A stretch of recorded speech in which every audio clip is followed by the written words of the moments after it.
Shalom, selamat pagi jemaat Tuhan.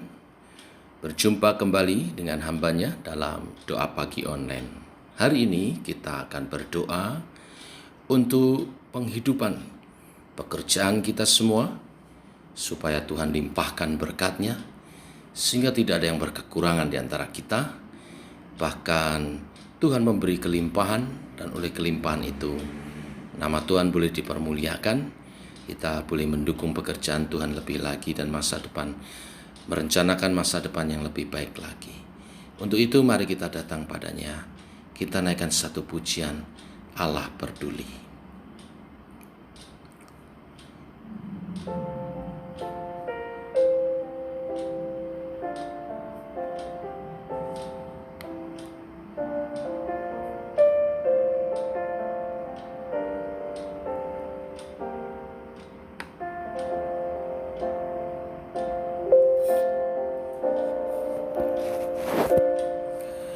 Banyak perkara yang tak dapat ku mengerti. Mengapakah harus terjadi di dalam kehidupan ini?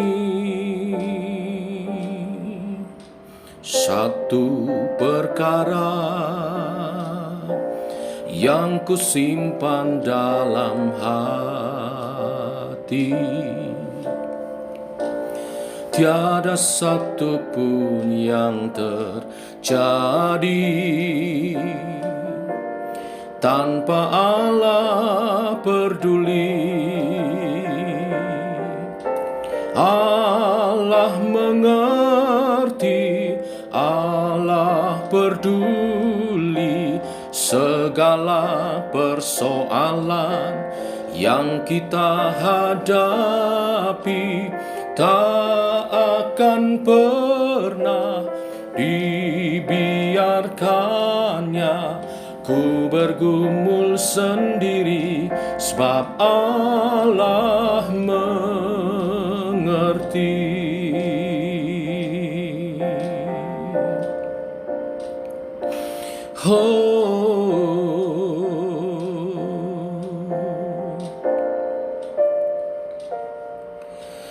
Banyak perkara yang tak dapat ku mengerti. Mengapakah harus terjadi di dalam kehidupan ini? Satu perkara yang kusimpan dalam hati, tiada satu pun yang terjadi tanpa Allah peduli. Allah mengerti, Allah peduli segala persoalan yang kita hadapi. Tak akan pernah dibiarkannya ku bergumul sendiri, sebab Allah mengerti. Allah mengerti, Allah peduli segala persoalan yang kita hadapi. Tak akan pernah dibiarkannya ku bergumul sendiri, sebab Allah mengerti. Allah mengerti, Allah peduli segala persoalan yang kita hadapi tak akan pernah dibiarkannya. Ku bergumul sendiri sebab Allah mengerti.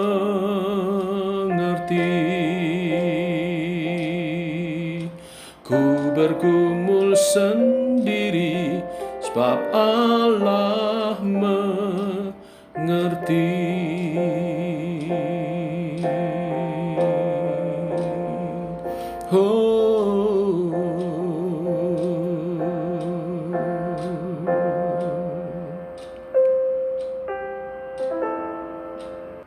Seperti pujian ini, kami percaya Tuhan mengerti setiap pergumulan kami.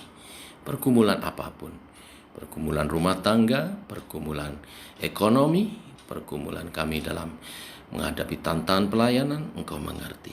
Dan Engkau tidak tinggal diam Tuhan, Engkau berkarya di antara kami dengan Roh-Mu yang kudus, dengan kuasa-Mu menolong kami. Teguhkan oleh kebenaran firman yang sebentar kami mau renungkan. Dalam nama Tuhan Yesus Kristus. Amin. Bapak, Ibu, Saudara sekalian, firman Tuhan pada hari ini saya mengawali satu hal yang baru, yaitu saya akan mengurai atau merenungkan firman Tuhan dari Injil Matius. Ya, tiap hari satu pasal, tetapi tidak semua satu pasal saya baca semua. Saya pilih perikop-perikop tertentu. Hari ini Matius pasal 1 ayat 18 sampai dengan yang ke 25. Demikian firman Tuhan. Kelahiran Yesus Kristus adalah seperti berikut. Pada waktu Maria ibunya bertunangan dengan Yusuf, ternyata ia mengandung dari Roh Kudus sebelum mereka hidup sebagai suami istri. Karena Yusuf suaminya seorang yang tulus hati dan tidak mau mencemarkan nama istrinya di muka umum, ia bermaksud menceraikannya dengan diam-diam. Tetapi ketika ia mempertimbangkan maksudnya itu, malaikat Tuhan nampak kepadanya dalam mimpi dan berkata, "Yusuf, anak Daud, janganlah engkau takut mengambil Maria sebagai istrimu, sebab anak yang di dalam kandungannya adalah dari Roh Kudus. Ia akan melahirkan anak laki-laki dan engkau akan menamakan dia Yesus, karena dialah yang akan menyelamatkan umatnya dari dosa mereka." Hal itu terjadi supaya genaplah yang difirmankan Tuhan oleh Nabi. Sesungguhnya anak darah itu akan mengandung dan melahirkan seorang anak laki-laki, dan mereka akan menamakan dia Immanuel, yang berarti Allah menyertai kita. Sesudah bangun dari tidurnya, Yusuf berbuat seperti yang diperintahkan malaikat Tuhan itu kepadanya. Ia mengambil Maria sebagai istrinya, tetapi tidak bersetubuh dengan dia sampai ia melahirkan anaknya laki-laki, dan Yusuf menamakan dia Yesus. Bapak Ibu, dari perikop ini saya ingin menyoroti satu tokoh, yaitu Yusuf sebagai suami Maria. Sebelumnya saya mau menjelaskan latar belakang dari ayat 18 dan 19 yang sepertinya seperti bertolak belakang. Ayat 18 dikatakan bahwa kelahiran Yesus Kristus adalah seperti berikut. Pada waktu Maria ibunya bertunangan dengan Yusuf, ternyata ia mengandung dari Roh Kudus sebelum mereka hidup sebagai suami istri. Jadi belum menikah, baru bertunangan. Tetapi di ayat 19 dikatakan, karena Yusuf suaminya seorang yang tulus hati dan tidak mau mencemarkan nama istrinya di muka umum, ia bermaksud menceraikannya dengan diam-diam. Ayat 19 seakan-akan menjelaskan Yusuf sudah menikah dengan Maria. Apakah benar demikian? Apakah ayat-ayat ini bertolak belakang? Tidak, Bapak Ibu Saudara sekalian. Di dalam adat istiadat tradisi budaya Yahudi ada dua tahap pertunangan. Pertunangan pertama adalah pertunangan di masa anak-anak masih kecil, tetapi kedua orang tua mereka masing-masing sudah menjodohkan. Nah, pertunangan yang ini mereka mungkin belum saling kenal, tapi orang tuanya sudah menjodohkan. Ya, Nah, lalu ada tahap pertunangan yang kedua. Itu sudah dewasa, kemudian mereka dipertemukan. Mereka sudah dianggap sebagai suami istri, tetapi belum menikah dan belum boleh tinggal serumah, belum boleh berhubungan seks. Nah, pertunangan tahap kedua ini kalau sampai digagalkan itu sama hukumnya dengan cerai, dan itu dilarang oleh tradisi budaya Yahudi. Nah, pada waktu Maria ibu Yesus mengandung dari Roh Kudus itu dalam posisi pertunangan tahap kedua, sehingga di ayat 19 mereka sudah dipanggil sebagai suami dan istri padahal statusnya pertunangan. Dan ketika Yusuf mau menggagalkan pertunangannya, dia disebut ingin menceraikannya dengan diam-diam. Baik, itu latar belakangnya. Lalu kemudian ayat-ayat berikutnya menjelaskan peristiwa bagaimana Yusuf sebagai satu tokoh yang luar biasa. Saya lihat 3 hal di sini. Yang pertama, Yusuf adalah seorang yang tulus hati, tidak mau mencemarkan Maria tunangannya. Ya, dia padahal mungkin pada waktu itu mengalami sakit hati, mungkin ya patah hati karena merasa dikhianati oleh tunangannya. Ya, suatu hal sebab yang wajar bila dia belum pernah bersetubuh tapi kemudian Maria mengandung. Tetapi Yusuf sekalipun merasa mungkin sakit hati atau dikhianati dan sudah mengambil keputusan untuk menceraikan Maria, dia tidak mau mencemarkan nama Maria. Karena itulah maka ia bermaksud menceraikan Maria dengan diam-diam.